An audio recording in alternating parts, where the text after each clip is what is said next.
Dalam sebuah riwayat juga disebutkan bahwasanya nanti pada hari kiamat ada orang-orang yang datang lalu diberikan pahala bergunung-gunung. Mereka pun bertanya-tanya, pahala dari mana nih? Mereka sendiri mengatakan kepada berkata kepada para malaikat, ini dari mana nih pahala? Kok saya nggak pernah tahu ini gitu, saya buat apa? Maka kata para malaikat, ini adalah doa-doa kalian yang belum kalian melihat mendapatkan hasilnya di dunia. Maka pada saat itu mereka berharap agar seluruh doa yang mereka munajatkan di dunia, Allah nggak berikan dunia. Supaya mereka panen dalam bentuk pahala di hari kiamat. Saking besarnya pahalanya gitu.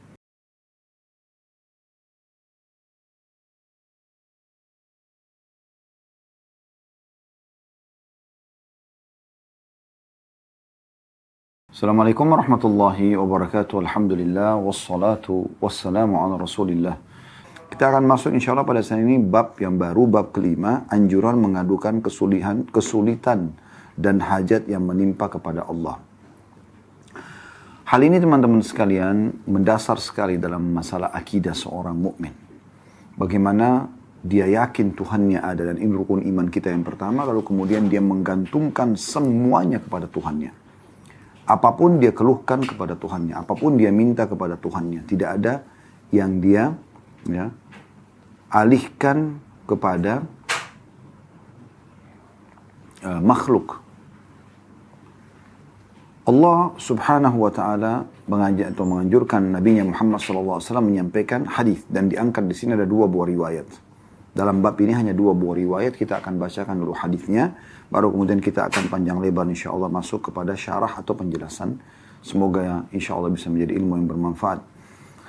Baik, hadis pertama dalam bab ini dengan sanad sahih urutan 838 dari Abdullah bin Mas'ud radhiyallahu anhu, dia berkata, Rasulullah sallallahu alaihi wasallam bersabda, "Man nazarat bihi faqatun fa anzalaha bin nasi lam tusadda faqatuh.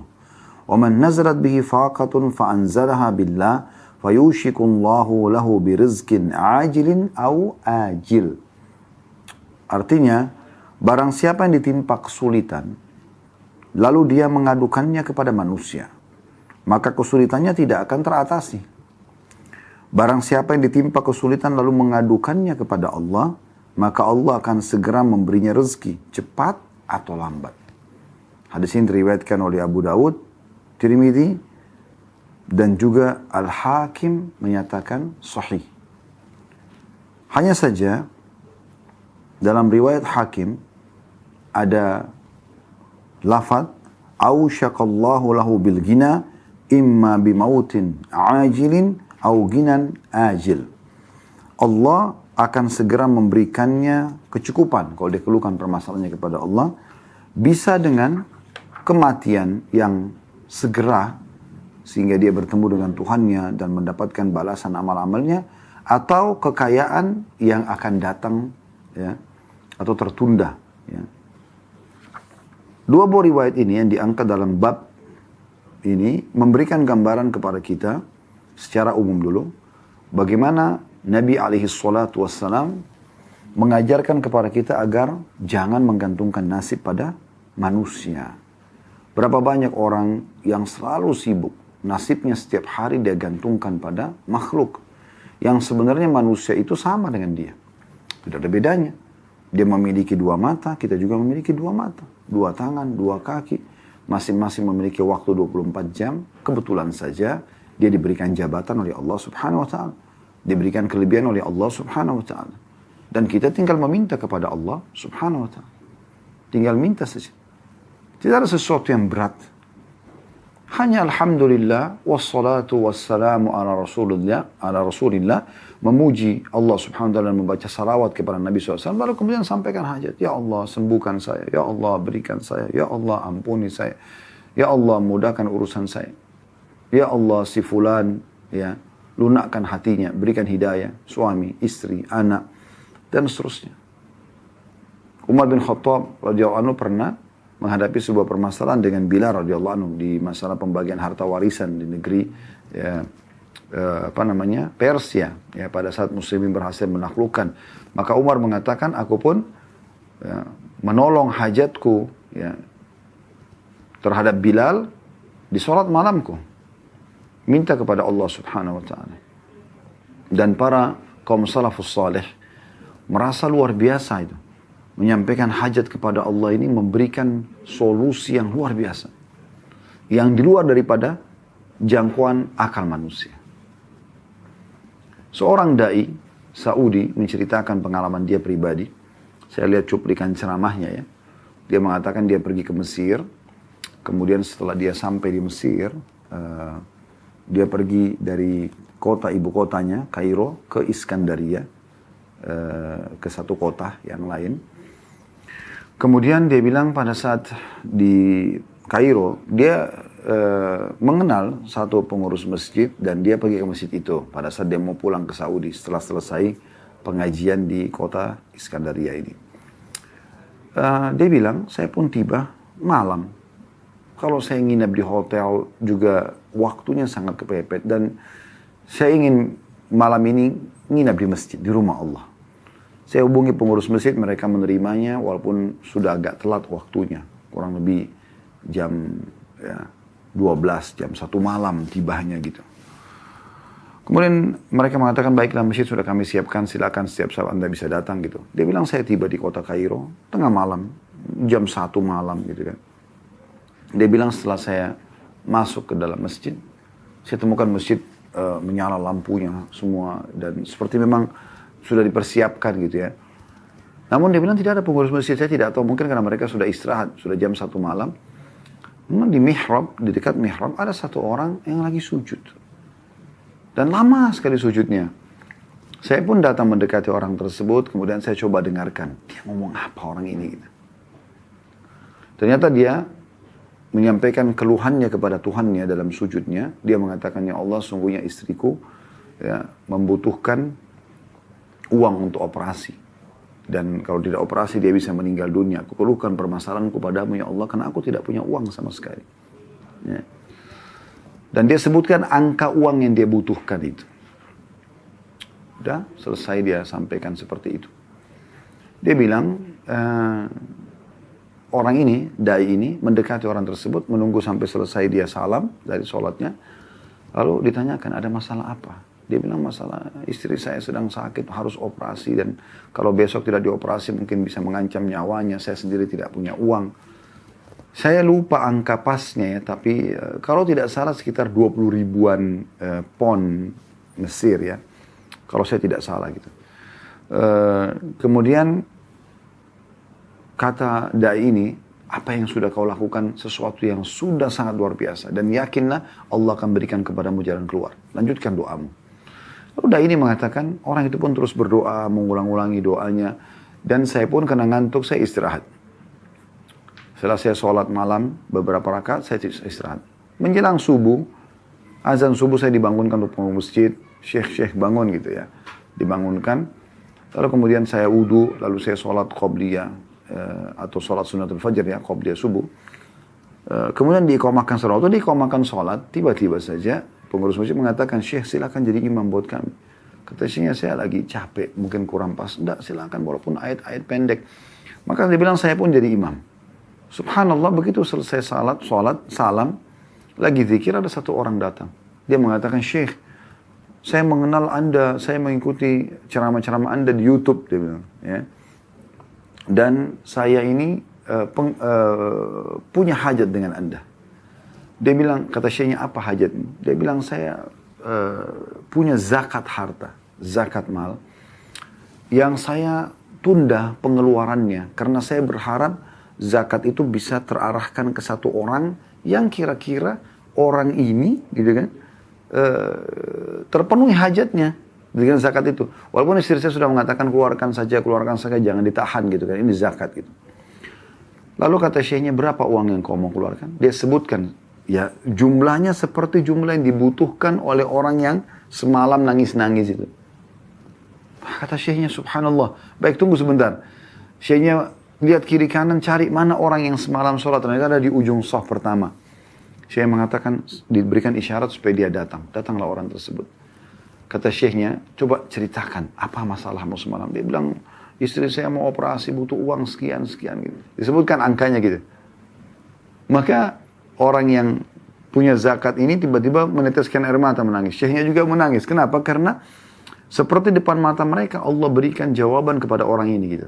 Kok bisa syekhnya datang ke situ, kemudian jadi imam, suaranya didengar, tadinya orang yang punya zakat ini, dia tidak mau sholat di masjid itu, dia mau sholat di tempat lain, tapi karena dia dengar suara dan dia kenal, dia datang sholat di masjid itu.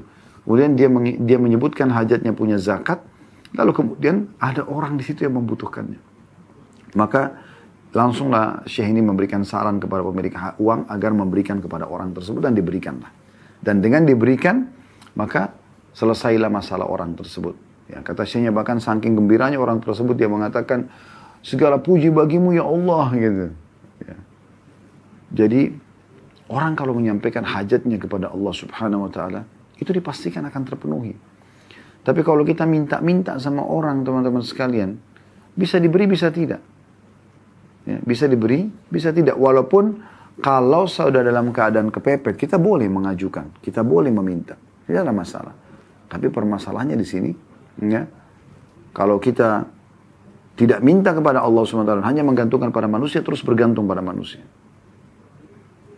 Makanya di sini dikatakan oleh Nabi SAW, siapa yang ditimpa kesulitan, sekecil sampai sebesar apapun, lalu dia mengadukan kepada manusia, maka kesulitan tidak akan teratasi. Tapi kalau dia ditimpa kesulitan lalu dia mengadukan kepada Allah, Allah pasti akan memberikan kepada dia. Cepat atau lambat. Kalau Anda mengatakan, Ustaz, saya punya penyakit, saya sudah berdoa kepada Allah, berulang-ulang. Sudah berhari-hari, berbulan, berminggu-minggu, berbulan-bulan, bahkan mungkin ada tahunan. Tapi saya belum melihat hasilnya. Ini pernah disinggung oleh Ibnu Qayyim rahimahullah.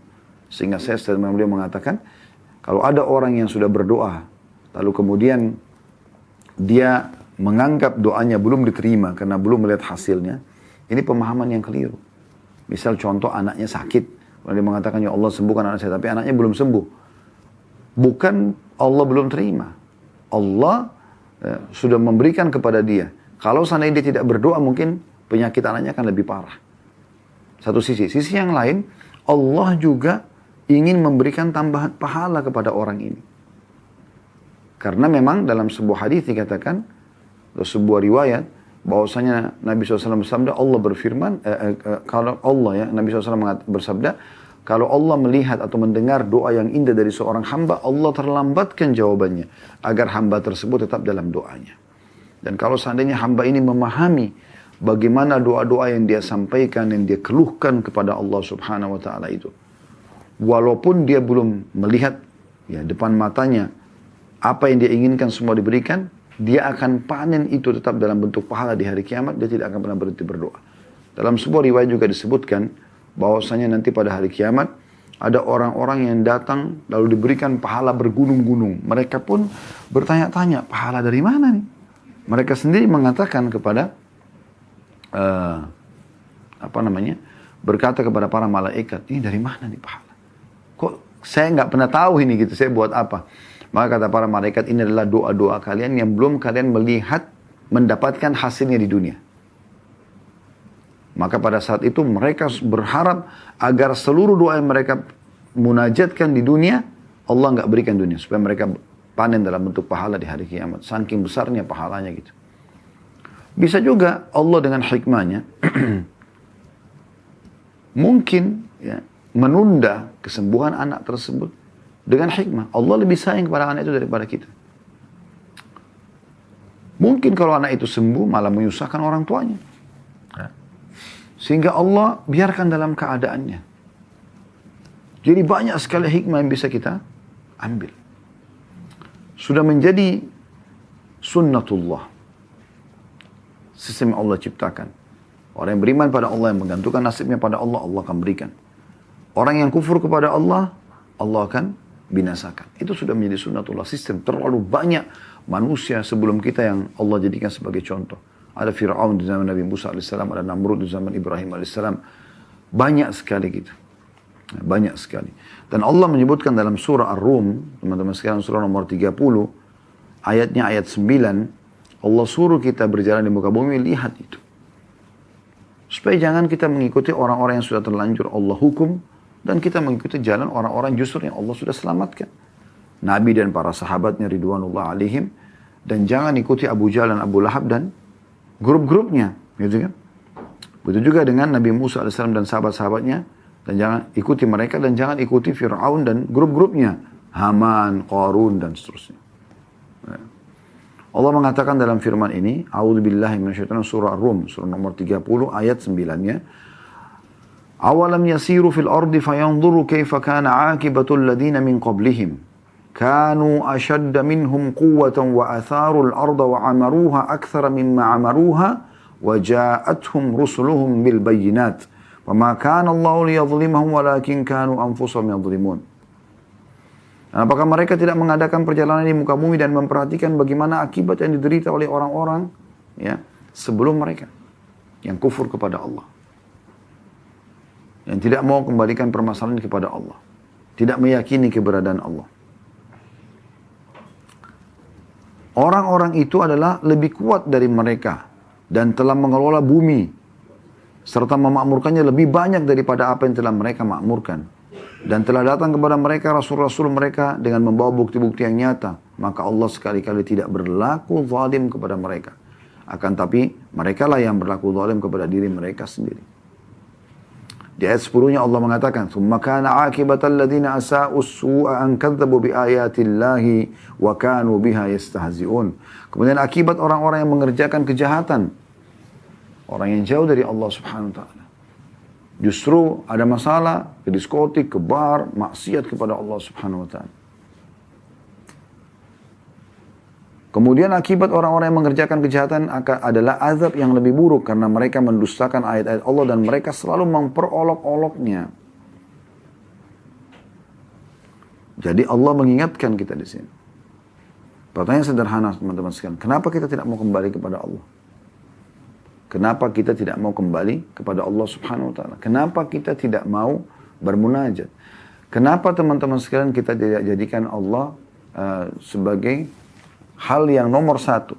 Ada masalah apapun, introspeksi kita dulu antara hubungan kita dengan Allah Subhanahu wa taala. Coba lakukan resep sederhana ini.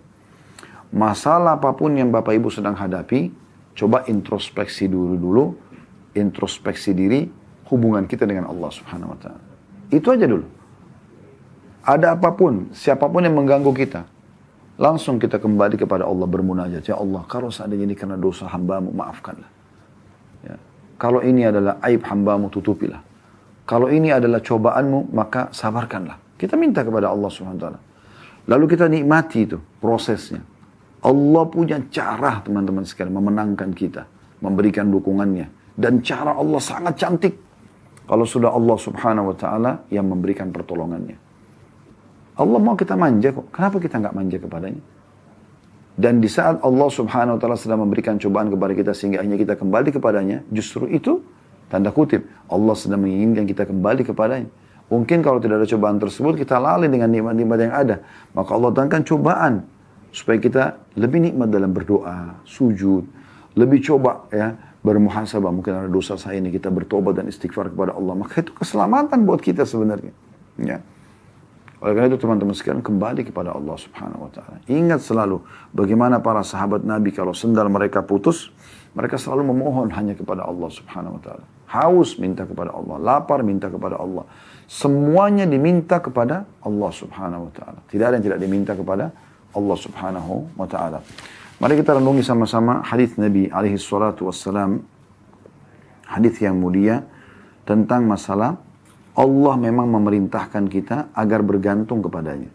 Allah memang memerintahkan kita agar bergantung kepadanya. Dan memang hadis ini berbicara tentang masalah ya, rincian ya, daripada kebutuhan-kebutuhan kita. Ya. Misal contoh, atau kita mulai dari potongan hadis ya. Dari Abi Dzar radhiyallahu anhu, beliau menyampaikan anin Nabi sallallahu alaihi wasallam bahwasanya Nabi sallallahu alaihi wasallam yarwi an Rabbih azza wajal, dia meriwayatkan dari Tuhannya yang maha mulia dan maha tinggi, annahu qala, bahwasanya Allah berfirman, ya ibadi inni haramtu dzulma 'ala nafsi wa ja'altu bainakum muharraman fala tadzalamu. Wahai hamba-hambaku, sesungguhnya aku mengharamkan kezaliman atas diriku, jadi Allah tidak akan pernah menzalimi kita. Jangan pernah berpikir kalau seandainya kita beribadah lalu kita tidak terima balasannya, kecuali kita tidak ikuti syaratnya. Atau kita sudah bermunajat lalu Allah belum kasih. Atau Allah tidak kasih. Ya. Allah tidak akan zalimi. Allah haramkan terhadap dirinya dan aku jadikan itu haram di antara kalian, maka jangan kalian saling menzalimi. Kemudian Allah rincikan lebih dalam. Ya ibadi, kullukum dhalun illa man hadaituhu. Fastahduni ahdikum. Wahai hamba-hambaku, kalian semua sesat.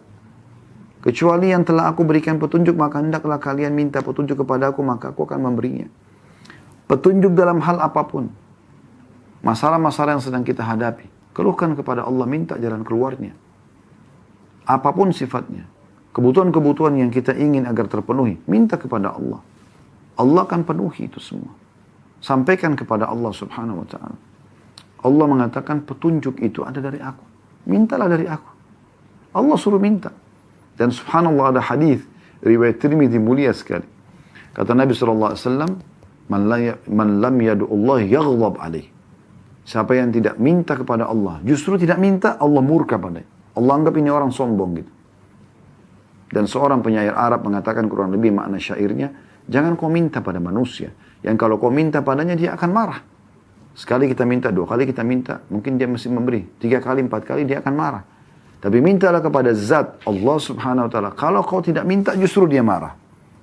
Lalu kenapa kita tidak minta kepada Allah?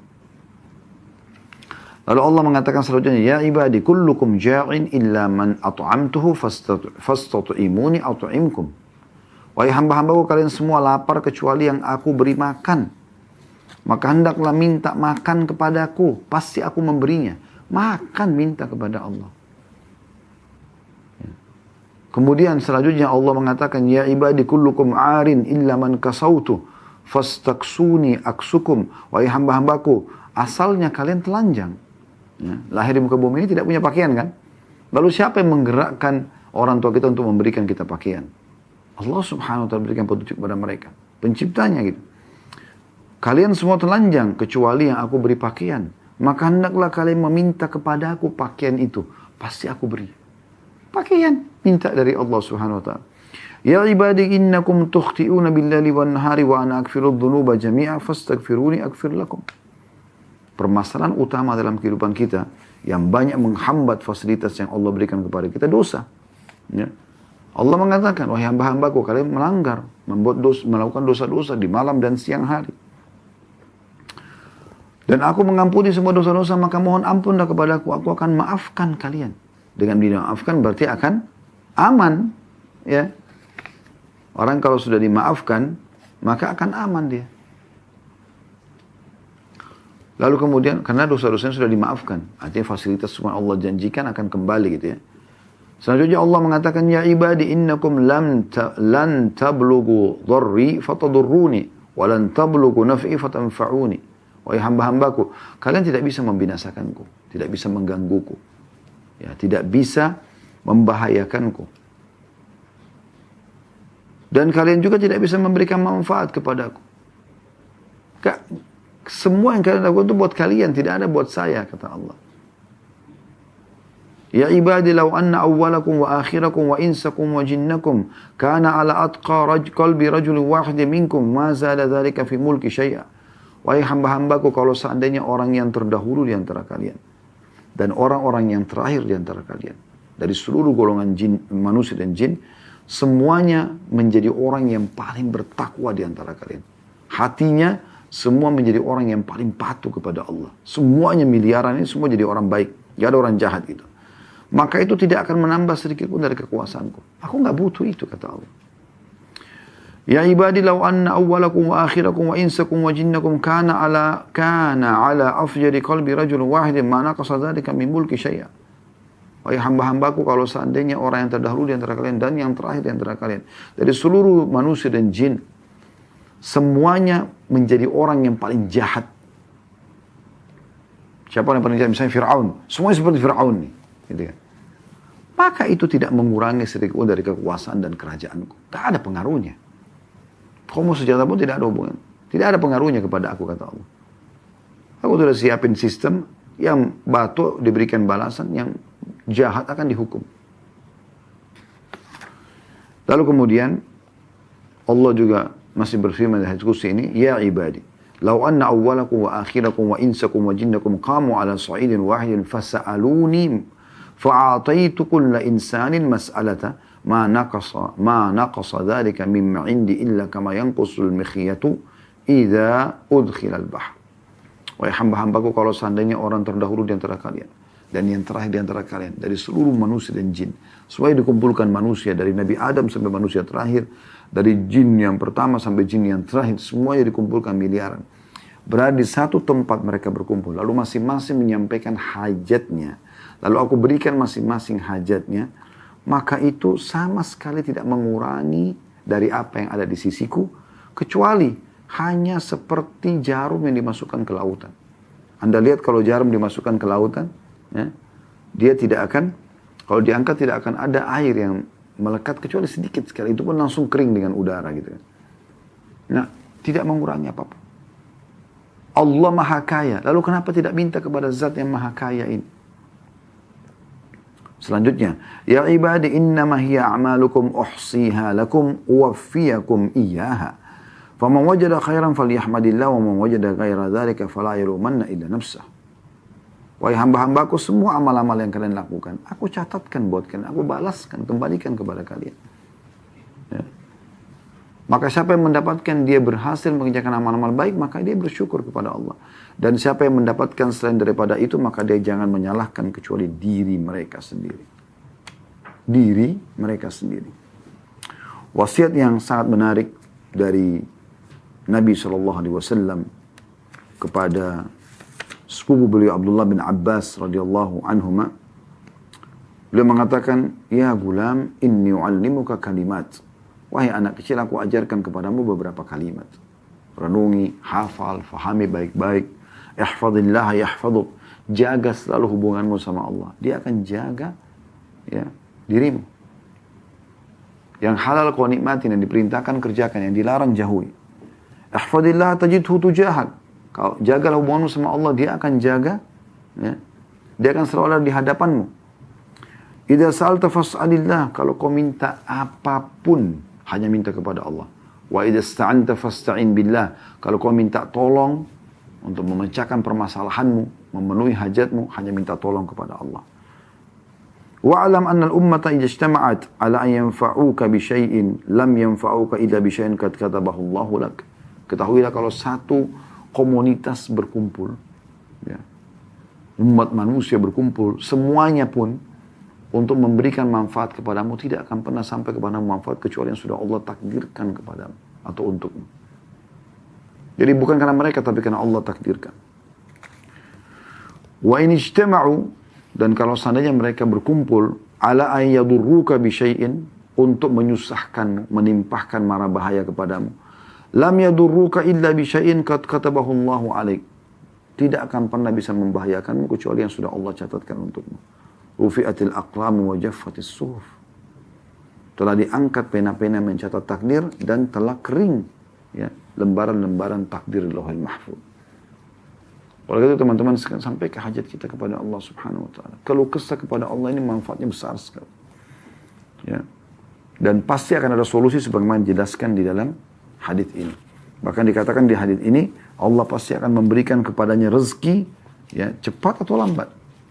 Dan rezeki ini dua sekali, tidak harus duit, ya, tidak harus uang, tapi bisa saja kebutuhan-kebutuhan. Bahkan termasuk dalam rezeki adalah kalau permasalahan kita terpecahkan. Misal contoh, ada orang sakit, dia berharap sembuh, lalu Allah sembuhkan. Itu kan juga rezeki, karena dengan itu dia bisa beraktivitas lagi. Itu rezeki Allah SWT. Rezeki bukan cuma selamanya uang ataupun makanan, minuman dan pakaian, tempat tinggal dan kendaraan. Tapi banyak sekali rezeki Allah SWT. Karena apapun yang bisa membuat roda kehidupan kita berjalan, terpenuhi kebutuhan kita, atau kita selesai dari atau keluar dari sebuah kemelut permasalahan, maka itu adalah rezeki dari Allah SWT. Dan dalam riwayat yang selanjutnya dikatakan, atau riwayat, ya, Al-Hakim, Allah akan memberikan kepadanya kecukupan. Dan bisa saja, kalau Allah melihat ternyata lebih baik dia diwafatkan, maka wafat dia. Allah wafatkan. Karena kalau dia hidup, maka akan sulit buat dia. Allah panggil di sisinya. Ya. supaya Allah berikan dia kenikmatan. Atau Allah berikan dia kekayaan yang tertunda dalam beberapa saat akan diberikan kepada dia. Lalu setelah mendengarkan dua buah riwayat ini teman-teman sekalian, kenapa kita masih mau bergantung kepada selain Allah Subhanahu wa taala? Sementara hajat-hajat kita banyak, ya. Apakah itu hajat rutin setiap hari ataupun hajat yang tiba-tiba muncul yang kita butuhkan. Dan Allah Subhanahu wa taala sebagaimana dari hadis qudsi sudah memberikan kepada kita rincian yang sangat luar biasa. Makanan, pakaian, petunjuk, apa saja kita disuruh minta kepada Allah. Dan sudah diingatkan juga dalam hadis Ibnu Abbas tadi. Kalau kita jaga hubungan dengannya, kita juga akan dijaga. Kalau kita jaga hubungan dengan Allah, Allah selalu ada di hadapan kita. Setiap saat kita butuh, Allah akan memenuhi kebutuhan kita. Ya. Dan kalau seandainya satu umat mau menyusahkan kita, tidak akan bisa sampai. Kecuali memang sudah Allah catatkan. Kalau mau memberikan kepada kita, tidak akan sampai. Kecuali yang sudah Allah catatkan. Lalu kenapa tidak kembali kepada Allah kalau begitu? Sekaligus saja minta kepada Allah secara totalitas. Dan Allah akan memberikan jawabannya. Sebagaimana tadi sudah kita sampaikan, kisah seseorang yang istrinya mau operasi di awal materi kita. Teman-teman sekalian, satu hari pernah Sa'id bin Musayyib rahimahullah dipanggil oleh Hajjaj ibn Yusuf. Hajjaj bin Yusuf ini seorang penguasa yang zalim pada saat itu. Semaunya sendiri. Kalau dia sefaham, maka dia atau dia ikuti apa yang dia inginkan, maka dia akan berbuat baik. Kalau tidak, maka dia bisa sampai pada tingkat membunuh, walaupun ulama gitu. Maka pada saat masuk dalam majlis, di situ ada pedang disiapkan, ada nato'. Nato' itu seperti kulit hewan yang sudah dikeringkan. Tujuannya nanti orang kalau ada yang dipenggal lehernya di depan Hajjaj, darahnya nggak muncrat sana sini, ditaruh di situ. Udah disiapin. Jadi orang-orang berpikir, oh ini akan dibunuh nih. Gitu. Subhanallah, dia pada saat masuk, dia tiba-tiba disambut dengan meriah. Kemudian oleh Hajjaj bin Yusuf, kemudian Hajjaj bin Yusuf ini panggil duduk di sebelah kursi singgasananya. Kemudian bertanya banyak hukum agama dan dijawab.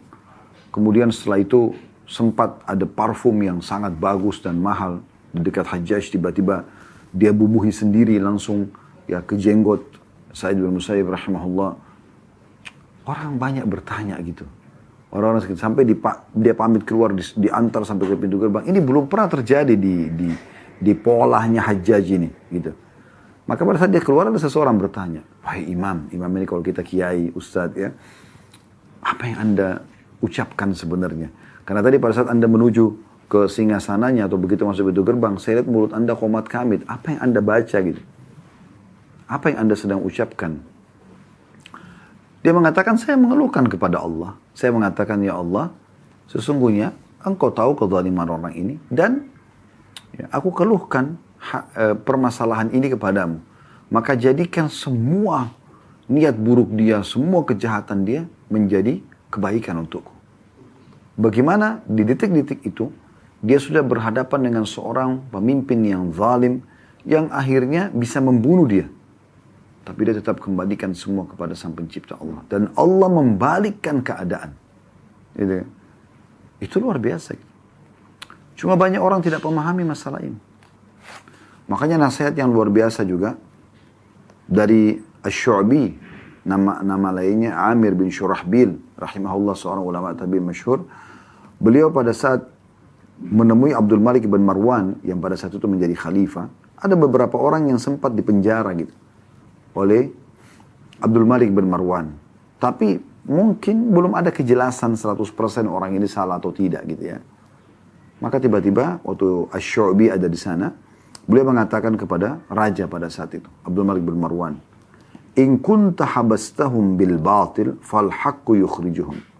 Kalau seandainya Anda menahan orang-orang ini dengan kebatilan, tidak ada hak Anda untuk menahan mereka, maka pastikan kebenaran akan mengeluarkan mereka. Pasti Allah akan datang memberikan kemenangan dan mendatangkan kebenaran itu. Ya. Karena Allah sudah mengatakan dalam Al-Quran, وَقُلْ جَاءَ الْحَقُّ وَزَهَقَ الْبَاطِلَ إِنَّ الْبَاطِلَ كَانَ زَهُوقًا. Kebenaran pasti akan datang dan akan mengalahkan kebatilan. Dan kebatilan pasti akan hilang. Walaupun ada masa-masa mungkin dia bertahan beberapa saat. Tapi Allah maha mengawasi. Allah maha menjaga. Allah, ya, dikatakan innallaha kana 'alaikum raqiba dalam surah An-Nisa. Allah ketat sekali pengawasannya. Gitu kan? Dalam ayat lain, wa huwa ma'akum aina ma kuntum. Dia selalu bersama kalian dimanapun kalian berada. Dalam ayat kursi Allah mengatakan la ta'khudhuhu sinatun wala naum. Dia tidak pernah ngantuk apalagi tidur. Pengawasannya luar biasa gitu. Ya. Kemudian selanjutnya Syu'bi mengatakan wa in kunta habastum bil haqqi fal afu yas'uhum. Artinya, kalaupun Anda menahan mereka karena memang dasarnya mereka bersalah, maka memaafkan bisa melepaskan mereka. Artinya ini Allah memerintahkan Anda untuk memaafkan orang-orang. Kalau seandainya memang masih bisa dimaafkan kriminal atau kejahatan yang dia lakukan.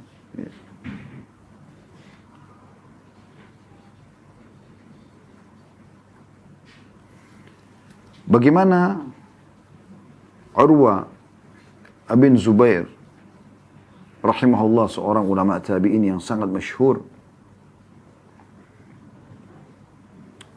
Beliau pernah melihat seseorang mencaci maki Hajjaj bin Yusuf.